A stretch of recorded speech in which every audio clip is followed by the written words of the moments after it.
Today we are having more than one assets. There are four assets given in the sum: urban land, residential house, jewelry, personal car. So how to calculate if there are more than one asset? How to calculate capital gain? That is a challenging point. We will calculate it. We will value it uh, with a comprehensive statement. हम single single calculate नहीं करेंगे. चलो पहले urban land को calculate कर लें, फिर residential house को, फिर ज्वेलरी को. ऐसे नहीं, हम एक ही साथ में एक ही स्टेटमेंट में सबको कैलकुलेट कर सकते हैं. थोड़ा रूल्स और रेगुलेशंस अगर आप अच्छे से समझ जाएंगे तो ये सबसे इजी फॉर्मेट है वैल्यूएशन. बनाना हमने एक ही स्टेटमेंट है, एक से ज़्यादा हम स्टेटमेंट बनाएंगे नहीं, लेकिन सारी एसेट्स कवर कर लेंगे उस स्टेटमेंट. चलिए पहले एक बार सम थोड़ा रीड कर लें, क्या दिया हुआ है, मैटर समझ लें. Rustam Pauri has done following transactions in previous year 2019-20. Find the taxable capital gain. तो ये इंफॉर्मेशन दी हुई है related with Rustam Pavri. Sir इस सम के अंदर जैसे मैंने आपको कहा, सर इसके अंदर आपको चार एसेट दी हुई है. There are four assets given in this sum, right? So you are supposed to make the valuation of that four assets. Now what are the four assets given in the sum? That is what we have to understand first. So how many assets are there? So there are four assets given in the sum. Let us see which are that four assets. Urban land, residential house, jewelry, personal car. Now in theory session we have already understood that certain assets are capital assets and certain assets are not capital assets. Urban land, it is a capital asset. Residential house, it is a capital asset. Jewelry, whether used for personal purpose or not, it is also a capital asset. Car, whether used for personal purpose or not, it is not a capital asset. It is not a capital asset.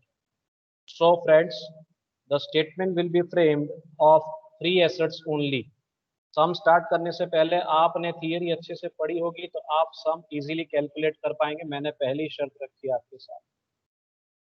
So friends, तीन asset का ही valuation होगा. आखिरी asset capital asset नहीं मानी जाती, motor car, तो उसका valuation हम स्टेटमेंट में नहीं करेंगे. तो अब हम पहले देख लेते हैं क्या क्या इंफॉर्मेशन दी हुई है. सर टैक्सेबल कैपिटल गेन आपको कैलकुलेट करना है. सबसे पहले आपको एसेट्स के नेम दिए हुए हमने देख लिया. फिर और क्या क्या इंफॉर्मेशन दी हुई है. सेल्स डेट दी हुई है, सेल्स प्राइस दी हुई है, परचेज डेट, परचेज प्राइस दी हुई है. सेलिंग करते वक्त जो ट्रांसफर चार्जेस होते हैं सर, उसकी इंफॉर्मेशन दी हुई है रिलेटेड विद सेल्स प्राइस. इसका रिलेशन सेल्स प्राइस से ध्यान रखना है. इंडेक्स कॉस्ट आपको रेडीमेड दे दिया है सर, अवेलेबल है. इंडेक्स कॉस्ट का रिलेशन किसके साथ होगा? परचेज डेट के साथ. किसके साथ होगा? परचेज डेट के साथ. अब सेल्स डेट जो दी हुई है, आपने खाली एक बार नजर कर लेनी है कि जो ट्रांजेक्शन्स हैं सेल्स डेट के, क्या वो 2019-20 के ही है ना. एक बार नजर कर लेनी, क्योंकि हमारी कंडीशन बनती है whatever sales has been made must be made in previous year 2019-20. तो ये सारे ट्रांजेक्शन्स में देख सकता हूँ सेल्स डेट के बेसिस पे. तो सारे 19-20 के ट्रांजेक्शन, 1/4/19 से लेकर 31/3/20 तक आपने ये ट्रांजेक्शन देख लेने. सही है? हाँ सर, सारे के सारे इसी कवरेज एरिया पे.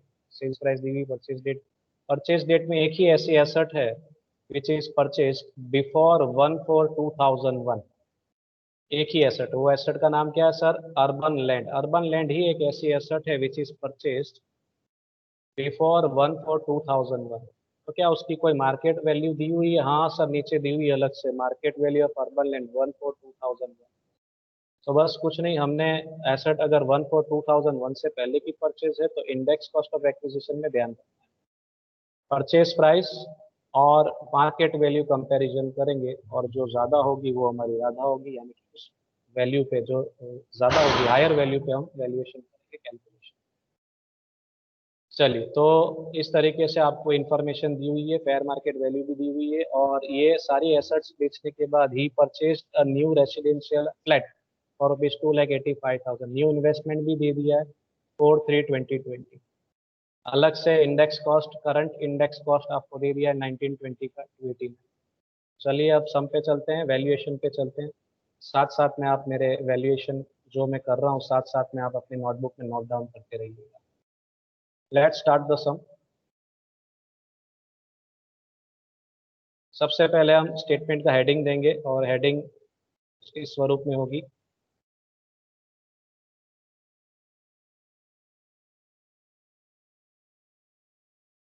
तो सर आपने पहले हेडिंग दे देना है, statement of taxable capital gain of Shri Rustam, ये हेडिंग होगी। उसके बाद सर प्रीवियस ईयर 1920 और असेसमेंट ईयर 2021, इस तरीके से हम हेडिंग। इसके बाद क्या होगा सर, जितनी कैपिटल एसेट्स हमारे पास है जो बेची गई है, whatever assets are sold, बेची हुई होनी चाहिए, खास ध्यान रखना, whatever assets are sold in previous year 1920, वो हम यहाँ स्टेटमेंट में लेंगे। अब हम कॉलम्स रेडी करेंगे, हम टोटल 5 कॉलम्स रेडी करेंगे सर, 5 कॉलम्स। पहली कॉलम होगी एसेट की, कॉम्प्रिहेंसिव बना रहे हैं, साथ में बना रहे हैं तो कैसे अब फ्रेम करना है वो समझना आप। पहले कैपिटल एसेट हेडिंग होगी और जितनी कैपिटल एसेट्स मानी जाती है, the assets which are capital assets, उसी को हम स्टेटमेंट में जगह देंगे। इसमें मैंने पर्सनल कार नहीं रखा है, क्यों? Because it is not a capital asset. नीचे बाद में आपको इसकी एंट्री मिलेगी, ये कैपिटल एसेट क्यों नहीं है, उसकी रूल्स मैं नीचे आपको लिखवाऊंगा अलग से, बाद में नोट्स लिखेंगे। सो अर्बन लैंड आएगा, रेसिडेंशियल हाउस, ज्वेलरी, और लास्ट में हम टोटल भी लिखेंगे। टोटल की अगर एक से ज्यादा एसेट हो तो इस तरीके से स्टेटमेंट बनाना है आपने। 5 कॉलम यहाँ रेडी होगी, लास्ट में टोटल की कॉलम भी रहेगी। चलिए अब चलते हैं पहली एंट्री पे। सबसे पहले क्या आएगा सर एंट्री में, हमें अच्छे से पता है फॉर्मेट, अब तो हमने 3 सम्स आगे कर चुके हैं सर हम। तो पहली एंट्री लिखेंगे सर, पहली एंट्री आएगी सेल्स कंसीडरेशन की, यानी कि सेल्स प्राइस की। उसकी एंट्री पे चलते हैं, सेल्स कंसीडरेशन। तो सेल्स कंसीडरेशन हर एक की आपको दिख रही है, तो हम वन बाय वन इस सेल्स कंसीडरेशन की एंट्री लेंगे sir. So sales consideration, urban land का सेल्स कंसीडरेशन देखते हैं सर, इट इज 1,39,900। फिर आएगा रेसिडेंशियल हाउस, रेसिडेंशियल हाउस की एंट्री ले लेते हैं, कितनी सेल्स प्राइस है, खास ध्यान रखना सेल्स प्राइस लिखनी है, बाय मिस्टेक परचेज प्राइस ना लिख दीजिएगा। 4,68,000 रेसिडेंशियल हाउस की सेल्स प्राइस। ज्वेलरी देखते हैं, सोना चांदी कितने का है देख लेते हैं सर, वो है बेचा है और मिला है 1,82,400। तो इस तरीके से हमने इसकी एंट्री कर लेनी है, सेल्स कंसीडरेशन सबसे पहले लिख लेना है। चलिए ये पहली एंट्री हो गई। इसके बाद सेल्स करते वक्त कोई खर्चा अगर है, एज अ जनरल डिडक्शन हम यहाँ से डिडक्ट कर देते हैं। नॉर्मली क्या हो सकता है सर, ब्रोकरेज हो सकता है, एनी एक्सपेंसेस हो सकते हैं, सेलिंग एक्सपेंसेस हो सकते हैं, ट्रांसफर चार्जेस करके हो सकता है sir, when you transfer your asset from, when the asset is transfer from one person to another, तो खर्चा जो लगता है सर ट्रांसफर चार्जेस, तो वो भी अगर आपने पे किया है तो यहाँ से फायदा मिलेगा एज अ जनरल डिडक्शन। और अगला एंट्री होगा लेस ट्रांसफर चार्जेस, तो ट्रांसफर चार्जेस की एंट्री लेंगे फ्रेंड्स। तो one by one transfer charges अब लिख लेते हैं, सब में दिए हुए हैं sir. So transfer charges in case of urban land is 3,500। Residential house की देख लेते हैं क्या सिचुएशन है, 6,800। और ज्वेलरी यानी कि ज्वेलरी देख लेते हैं 1,500। तो ये तीनों तीन आ गए हैं हमारे डिडक्शन, जनरल डिडक्शन।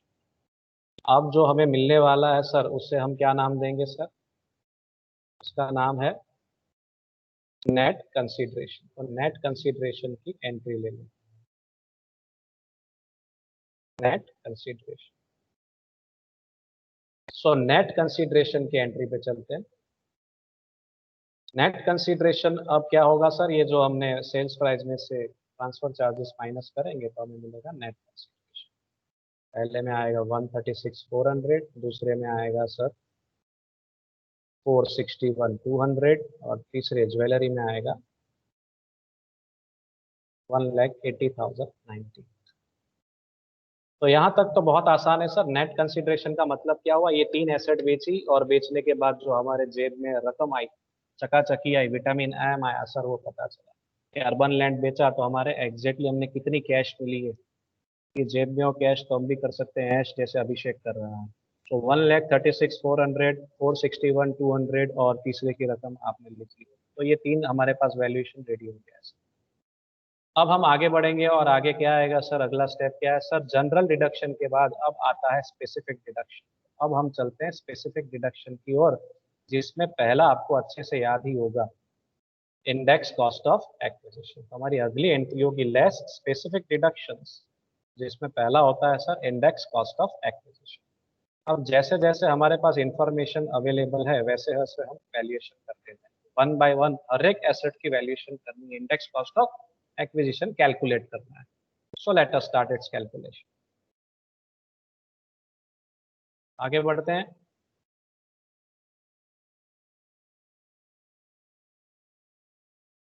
मैंने जैसे आपको कहा था एक नोट आपको मिलेगी, तो पहले नोट लिख लीजिए आप। पहला नोट लिख लीजिए कि मोटर कार क्यों हमने स्टेटमेंट में नहीं लिया सर, तो उसका रीजन हम दे देंगे, नोट लिख लीजिए। As motor car is not considered as a capital asset, so profit or loss on its sales is not considered as capital gain or loss. Motor car is not considered as a capital asset. Profit or loss on its sales is not considered as capital gain or loss. Motor car को capital asset नहीं माना गया है, तो उसमें से जो भी प्रॉफिट या लॉस हो रहा हो सेल करते वक्त, तो उसे हम यहाँ स्टेटमेंट में नहीं दिखाएंगे। It is not considered as capital. तो वो नोट लिखने के बाद चलते हैं पहले कैलकुलेशन पे। कैलकुलेशन में लिखेंगे एसेट नंबर 1, और हमारा पहला एसेट है अर्बन लैंड, शहरी जमीन। तो इसका वैल्यूएशन कैसे होगा, चलते हैं इसके वैल्यूएशन पे। इसमें हमें कुछ इंफॉर्मेशन दी हुई है, पहले वो इंफॉर्मेशन के हिसाब से, क्योंकि इसमें हमारे पास परचेज प्राइस भी है, फेयर मार्केट वैल्यू भी है, तो वो दोनों कंसीडर करना है। खास याद रखना, urban land it is an asset, it is an asset which is purchased before 1/4/2001, 1/4/2000 पहले, वन की पहले की परचेज है सर। इसकी परचेज प्राइस और मार्केट प्राइस अर्बन लैंड की दी हुई है, सिर्फ मार्केट प्राइस, परचेज प्राइस सबकी दी हुई है, लेकिन fair market value urban land की दी हुई है, इस समय दी हुई है। तो इन दोनों का अगर दो प्राइस है तो कंपैरिजन करना, दो में से जो ज्यादा होगी सर उस पे हम कैलकुलेट करेंगे इंडेक्स कॉस्ट ऑफ एक्विजिशन। तो हमने क्या करना है सर, पहले ओरिजिनल कॉस्ट यानी परचेज प्राइस लिख लेना है, बिफोर 1/4/2001 20,000 है, फिर fair market value as on 1/4/2001 24,000 ले लेना है सर, यानी लिख लेना है। फिर आपको रूल याद ही होगा, रूल बार बार लिखने की जरूरत नहीं है, फिर भी एक बार बता देता हूँ। आउट ऑफ ओरिजिनल कॉस्ट और फेयर मार्केट वैल्यू कंपैरिजन किया जाएगा, इन दोनों में से जो whichever is higher will be taken for calculating index cost of acquisition. So on 24,000 हमने डिसाइड कर लिया इन दोनों में से जो ज्यादा है 24,000 है, हम वो ध्यान में लेंगे for valuation of cost of acquisition.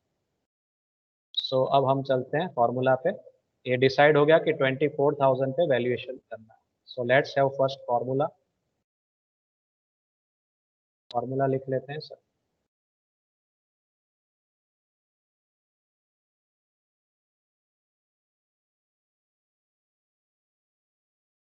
Index cost of acquisition is equal to fair market value multiplied by current cost inflation index upon cost inflation index for the year 2001। हमने फेयर मार्केट वैल्यू पे valuation करना है, तो मैंने formula में fair market value ही लिखा है, multiply by current cost inflation index यानी 1920 वाला इंडेक्स हमारा जो सामने दिया हुआ है यहाँ पे 289। Cost inflation index for the year 2001-2 ले रहे हैं। क्यों 1-2 ले रहे हैं सर? क्योंकि हमारी जो मार्केट वैल्यू है, मार्केट प्राइस 1 फॉर 2001 की है 24,000। तो जो वैल्यू हम ले रहे हैं उसी साल का हमने इंडेक्स यूज किया। उससे पहले की परचेज है तो भी हमारा मिनिमम इंडेक्स बेस ईयर 2001-2 यानी कि 100 ही होगा। मान लीजिए अगर यहाँ 30,000 होता 20 की जगह पे, तो मेरी ये प्राइस ज़्यादा होती, परचेज प्राइस ज़्यादा होती, तो मैं परचेज प्राइस पे वैल्यूएशन करता। यहाँ फॉर्मूला में ओरिजिनल कॉस्ट वैल्यूएशन उसके हिसाब से वैल्यूएशन होता, 30,000 में लेता। लेकिन ये मकान 1996 में खरीदा था, तो 95-96 का मेरे पास इंडेक्स नहीं है, तो मैं मिनिमम इंडेक्स यूज करूंगा इस सिचुएशन। क्योंकि हमारा इंडेक्स का जो टेबल है, हमको जो टेबल मिला है as per income tax act, ये सर बेस ईयर यहाँ 2001-2 से स्टार्ट हो रहा है, उसका बेस ईयर ये है। उससे पहले की अगर कोई हिस्टोरिकल एसेट है आपके पास, पुरानी एसेट, तो उसमें कम से कम इंडेक्स 100 हम यूज कर सकते हैं एज पर रूल्स। चलिए, सो अब ये फॉर्मूला आपने लिख लिया होगा। अब हम वैल्यूएशन पे चलते हैं, कैलकुलेशन देख लेते हैं क्या अमाउंट आती है sir. So fair market value 24,000 multiply by आज का इंडेक्स 1920 का 289 अपॉन 2001-2 का इंडेक्स, जो इस सम में लास्ट में टेबल में दिया हुआ ही 100 अर्बन लैंड का। जी सर, तो वही ले लेंगे, वही आएगा, मीन्स वैल्यूएशन होगा 69,360। चलिए, इसी तरीके से पहले सारी एसेट का हम index cost of acquisition calculate कर लेते हैं, फिर एंट्री कर लेंगे वन बाय वन। तो अगला कैलकुलेशन लेते हैं, दूसरी एसेट लेते हैं, एसेट नंबर 2 पे चलते हैं। हमारा एसेट नंबर 2 है रेसिडेंशियल हाउस, और उसमें ऐसी कोई इंफॉर्मेशन नहीं है सब में कि आपने मार्केट वैल्यू वगैरह नहीं दी हुई है। दी भी हो तो मैं ध्यान में नहीं लेता, क्योंकि एसेट जो है it is purchase after 1 for 2000। Residential house is purchased after 1 for 2001। 2001 के बाद की परचेज है, तो हमने वहां मार्केट वैल्यू अगर सब में दी भी हो तो मुझे कंपैरिजन नहीं करना है एज पर रूल्स। ठीक है, सो इस तरीके से वही उसी पैटर्न में फॉर्मूला होगा, लेकिन फॉर्मूला में एक चेंज होगा, यहाँ मार्केट प्राइस नहीं आएगी। यहाँ हम कौन सी वैल्यू पे, कौन सी प्राइस पे वैल्यूएशन करेंगे सर? सिर्फ उसकी जो मोनोपोली वाली प्राइस दी हुई है, परचेज प्राइस दी हुई है, एक ही प्राइस दी हुई है उस एसेट की, उसी पे कैलकुलेट करेंगे। So index cost of acquisition is equal to original cost multiply by current cost inflation index यानी 1920 वाला index, cost inflation index for the year 2006-7 वाला इंडेक्स यूज करेंगे। हमारी जो परचेज डेट है वो 2006-7 की है, और इंडेक्स उसी रो में आपको दिख रहा है कॉर्नर में 122 दे दिया है, तो उसका उपयोग करें। So let's have it's valuation. It's valuation is sir 66,000 इसकी जो परचेज प्राइस है original cost, multiply by 289 sir हमें समझ दिया हुआ है। करंट कॉस्ट इंडेक्स जो है हमारा 1920 का, और 6-7 का हमारा इंडेक्स 122। इस तरीके से हम वैल्यूएशन करेंगे तो आंसर आएगा sir, index cost of acquisition का वैल्यूएशन होगा दूसरी एसेट का 156,340। तो दूसरी एसेट का भी वैल्यूएशन हो गया। आप तीसरे का नंबर लगाते हैं सर, एसेट नंबर 3 पे चलते हैं जो है जल्लूरी। तो उसका भी हम फॉर्मूला रेडी कर लें, उसका भी वैल्यूएशन कर लेते हैं, फिर एंट्री कर लेंगे वन बाय वन। चलिए, तो वैल्यूएशन तीसरे एसेट की आप देख सकते हैं। पहले फॉर्मूला देख लेते हैं, फॉर्मूला एज इट इज ये सेम जो ऊपर लिखिए। एग्जाम में आपने बार बार फॉर्मूला लिखने की जरूरत नहीं, एक बार जरूर लिख सकते हैं, लिखनी हो तो एक बार जरूर लिखनी चाहिए मेरे हिसाब से। एक बार अगर आप फॉर्मूला लिख लेते हैं तो उसी फॉर्मूला के बेसिस पे आगे दूसरे वैल्यूएशन एसेट नंबर 1-2-3 करके आप सीधा स्ट्रेट फॉरवर्ड वैल्यूएशन कर सकते हैं। लेकिन ध्यान रखना है, अगर आप फॉर्मूला लिखते हैं तो आपके हित में है, क्योंकि आपने जो नीचे का इंडेक्स जो यूज करना है उस पर खास ध्यान रखना है।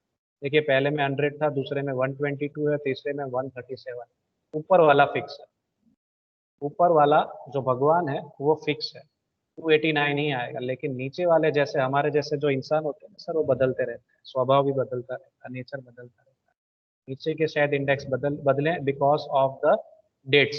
परचेज ईयर हमारी अलग अलग है, पहले में 1-2 था, दूसरे में 6-7 और तीसरे में 8-9, और इन सब का अलग अलग इंडेक्स है, इसलिए नीचे के इंडेक्स में वेरिएशन होगा। इस लॉजिक को, इस रूल को थोड़ा ध्यान में रखना, माइंड में रखना, गड़बड़ ना हो।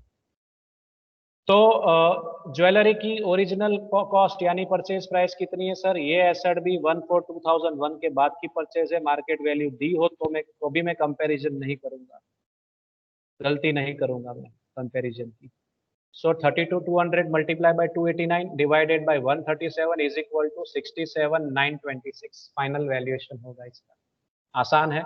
तो फ्रेंड्स यही हमारा मेन कैलकुलेशन था, इंडेक्स कॉस्ट ऑफ एक्विजिशन। इस समय आपको कॉस्ट ऑफ इंप्रूवमेंट कहीं पे भी, इस समय आपको कहीं पे भी कॉस्ट ऑफ इंप्रूवमेंट की इंफॉर्मेशन सामने नहीं दी है। यहाँ नीचे से ज्यादातर नीचे एक पैराग्राफ में दी होती है that mister Rustam has made some additional construction expenses particular year और पर्टिकुलर अमाउंट आपको दिया होता है, नॉर्मली ऐसा दिया जा सकता है। लेकिन इस समय कोई भी एडिशनल एक्सपेंडिचर की बात नहीं की हुई है, तो इस समय सिर्फ एक ही डिडक्शन आएगा, index cost of acquisition as per the information given in the sum. तो अब हम इन तीन रकम की एंट्री कर ले। Yes sir. चलिए तो पहला अमाउंट ले लेते हैं, पहले एसेट की अमाउंट पे चलते हैं। 69,360 सही है, ब्रैकेट में रखेंगे, डिडक्शन है इसलिए। दूसरी रकम ले लेते हैं सर, दूसरी एसेट की 156,344 और चलते हैं तीसरी रकम पे, ज्वेलरी की डिडक्शन ले लेते हैं। सर ज्वेलरी की डिडक्शन आ गई 67,926। तो यहाँ तक तो आसान है। अब बात आगे आती है सर कि क्या ये कैपिटल गेन है, कैपिटल गेन है तो लॉन्ग टर्म कैपिटल गेन है या शॉर्ट टर्म कैपिटल गेन है, ये समझना जरूरी है। तो अब इसको समझने की कोशिश करते हैं, whether the gain is a long term capital gain और अ शॉर्ट टर्म कैपिटल। हर एक एसेट को आपको ध्यान में लेना होगा वन बाय वन, जो भी डेट्स आपको दी है उसको ध्यान में लेंगे। हर एक एसेट की आपको जानकारी होनी चाहिए सर। तो वैल्यूएशन देख लेते हैं थोड़ा इसका। चलिए सर, अर्बन लैंड और रेसिडेंशियल हाउस दोनों इनमूवेबल प्रॉपर्टी है, इतना तो हमें पता है। Urban land, residential house, holding period आपको मेमोराइज करना होगा। टेबल मैंने आपको थियरी में दिया हुआ है, जब तक आप वो टेबल मेमोराइज नहीं करोगे आगे आप नहीं बढ़ पाओगे कैलकुलेशन में, वैल्यूएशन। यहाँ तक आपकी गाड़ी चलेगी अच्छे से, फिर पेट्रोल खत्म हो जाएगा। So you should memorise the points first. अब मैं जो चर्चा कर रहा हूँ, मैं ये डिसाइड करना चाहता हूँ कि अब जो हमें कैपिटल गेन होने वाला है, चलो कैपिटल गेन फाइनल कर लेते हैं पहले कि कैपिटल गेन हो रहा है या लॉस हो रहा है, क्या हो रहा है। चलिए ये डिसाइड कर लेते हैं। तो पहली सिचुएशन में 67,040 आएगा। नेट कंसिडरेशन में से स्पेसिफिक डिडक्शन माइनस करेंगे तो वैल्यूएशन मिलेगा, ये रकम मिलेगी। पहले केस में 67,000 के आसपास रकम आ रही है, दूसरे केस में 3,04,856 आ रहा है और तीसरे एसेट में आ रहा है सर 112,974। नेट कंसीडरेशन में से हमने ये डिडक्शन माइनस किया, तो ये जो है ये तीन में पॉजिटिव फिगर है, तो गेन हो रहा है, कैपिटल गेन हो रहा है, इतना कंफर्म हो गया। लेकिन जो कैपिटल गेन हो रहा है सर वो शॉर्ट टर्म हो रहा है कि लॉन्ग टर्म हो रहा है, अब मुझे ये डिसाइड करना है। तो उसके रूल्स है छोटे से, वो छोटे से रूल्स आपने याद रखना। चलिए समझने की कोशिश करते हैं। Let us try to understand. चलिए पहली एसेट देखते हैं, urban land. Urban land immovable property है सर, तो इसके अंदर आपने 24 मंथ्स ध्यान में लेना है। 24 months holding duration, holding period इसका ध्यान में लेना है। ये एसेट परचेज की गई थी 1996 में और बेची गई है 2020 में। परचेज डेट और सेल्स डेट का कंपैरिजन, 1996 में परचेज की, 2020 में बेची गई, तो सर तकरीबन 25 साल हो गए, यानी 2 साल से ज्यादा हो गए। वैसे 25 साल हो गए लेकिन 2 साल के बाद बेचा है, तो ये एसेट हो गए लॉन्ग टर्म कैपिटल एसेट। तो अर्बन लैंड से जो मुझे गेन हो रहा है वो लॉन्ग टर्म कैपिटल गेन हो रहा है, because the asset is a long term capital asset. Residential house की भी कुछ ऐसी सिचुएशन है। परचेज डेट देख लीजिए 517 यानी 2007 की परचेज है और सेल्स डेट देख लीजिए 2020। तकरीबन 13 साल के आसपास हुए हैं, 13 साल के बाद एसेट बेची। और रेसिडेंशियल हाउस में हमने 24 मंथ्स ही देखने हैं होल्डिंग पीरियड, 24 मंथ्स के बाद बेच रहे हैं, तो long term asset.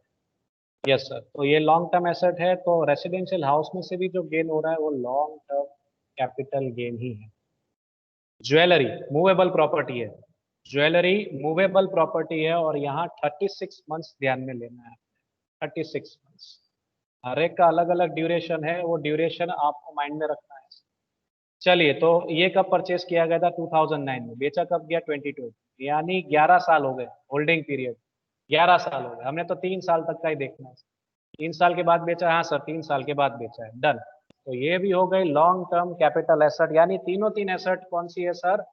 Long term capital gain है। तो मैं यहाँ पे एक कॉमन स्टेटमेंट लिख सकता हूँ, यस सर लिख सकते हैं। और मेरा कॉमन स्टेटमेंट क्या होगा? लॉन्ग टर्म कैपिटल गेन है तीनों तीन, लॉन्ग टर्म कैपिटल गेन है तीनों तीन। चलिए, सो अब बात आती है एग्जम्पशन की। एग्जम्पशन, अब एग्जम्पशन का रूल 54 के रूल्स आपको पता होने चाहिए। एग्जम्पशन 54 के रूल्स क्या है? बाय हार्ट होने चाहिए, मेमोराइज होने चाहिए, तो ज्यादा समझ। चलिए धीरे धीरे समझते हैं। एग्जम्पशन 54 का बेनिफिट मिलेगा या नहीं वो देखते हैं। Let us check all the exemption conditions one by one. तो पहली एग्जम्पशन कंडीशन क्या थी सर? खून का बदला खून, मकान का बदला मकान। मीन्स जो ओल्ड एसेट सोल्ड की है वो हाउस प्रॉपर्टी होनी चाहिए, और जो न्यू एसेट परचेज की है, न्यू इन्वेस्टमेंट जो किया है, वो मकान में किया होना चाहिए। तो आपको 54 का बेनिफिट मिल सकता है। तो क्या ऐसी सिचुएशन है? इस सब में देख लेते हैं। सर एक रेसिडेंशियल हाउस बेचा गया है सर, 1/1/2020 को बेचा गया है, जो पुराना मकान 13 साल पहले, लॉन्ग टर्म एसेट, हाँ सर बेचा गया है, सही है। क्या कोई नया मकान खरीदा गया है सर? ये पुराना बेचा, तो क्या नया परचेस किया पहले या बाद में? हाँ सर किया है। नीचे हमें एक स्टेटमेंट दिया हुआ है कि purchased a new residential flat for rupees 2,85,000 as on 4/3/2020। Yes sir, ये नया मकान खरीदा है। तो पहले पुराना बेचा 1/1/20, और बाद में नया खरीदा आफ्टर, आफ्टर वाली situation. Old property sold and new is purchased after selling the old one. तो हमें आफ्टर वाली सिचुएशन है, तो 2 इयर्स का क्राइटेरिया ध्यान में रखना। जो नई एसेट खरीदी है, पुरानी को बेचने के बाद 2 साल के अंदर खरीदी हो, तो 54 का फायदा मिलेगा, सेक्शन 54। तो हाँ सर, ये कंडीशन तो टैली हो रही है। 2 साल क्या सर, 2 महीने में ही नई एसेट खरीद ली है। चलिए, तो ये पॉजिटिव पॉइंट है, ये कंडीशन सेटिस्फाई है। पहली कंडीशन है नया, पुराना मकान बेच के नया मकान खरीदा, हाँ सर। मकान ही खरीदा, हाँ सर मकान ही। दूसरी कंडीशन क्या है सर? दूसरी कंडीशन है लॉन्ग टर्म कैपिटल एसेट होना चाहिए रेसिडेंशियल हाउस, सर वो है। रेसिडेंशियल हाउस जो है वो लॉन्ग टर्म एसेट, 13 साल के बाद बेचा है। चलिए, तीसरी कंडीशन क्या है? 1920 के साल में बेचा हुआ होना चाहिए पुराना मकान। The old house sold must be sold in the previous year. तो प्रीवियस ईयर में बेचा है सर 1920, हाँ सर सेल्स डेट देख सकते हैं 2020 दिख रहा है, 1920 की बात। तीसरी कंडीशन भी सेटिस्फाई। चौथी शर्त क्या है? जो नया मकान खरीदा है वो 2 साल के अंदर खरीदा है, हाँ सर 2 महीने में ही खरीद लिया है। 2 साल क्या, 2 महीने में ही खरीद। तो चौथी शर्त भी सेटिस्फाई है। ये चारों चार शर्त सेटिस्फाई हो रही है, तो उसके हिसाब से हम इसका वैल्यूएशन कर सकते हैं। अब मेरी अगली एंट्री किस चीज की होगी सर? एग्जम्पशन कंडीशन, सेक्शन 54 की अब मैं एंट्री करूंगा। अब सेक्शन 54 की एंट्री में करूंगा कहाँ पे, ये इंपॉर्टेंट चीज है सर समझना। सेक्शन 54 की एंट्री होगी कहाँ पे? अर्बन लैंड में लिखूंगा? No sir. रेसिडेंशियल हाउस में लिखूंगा? Yes sir. रेसिडेंशियल हाउस बेच के ही रेसिडेंशियल हाउस खरीदा गया है, तो मेरी एंट्री होनी कहाँ चाहिए? रेसिडेंशियल हाउस में ही होनी चाहिए। मैं जो फायदा लूंगा वो कहाँ से लूंगा सर? खून का बदला खून, मकान का बदला। तो बाकी दोनों का क्या?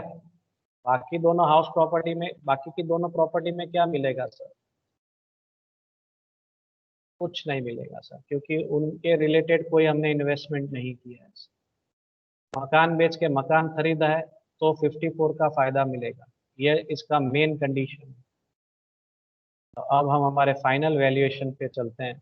2,85,000 का इन्वेस्टमेंट किया है, और हमारा गेन 3 लाख के आसपास है। तो यहाँ पूरा वैल्यूएशन, पूरा डिडक्शन मिल जाएगा। अब मैं फाइनल वैल्यूएशन, फाइनल आंसर पे चल रहा हूँ 1 बाय 1। अब मैं फाइनल आंसर्स ले लेता हूँ। आसान है, अब समझ में आ रहा होगा, धीरे धीरे समझ में आ जाएगा, डोंट वरी। तो सर मेरा taxable long term capital gain पहली एसेट पे एज इट इज ही रहेगा 67,040।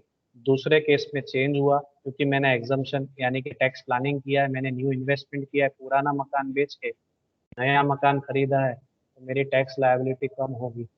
I am saving my tax by making investment in new asset.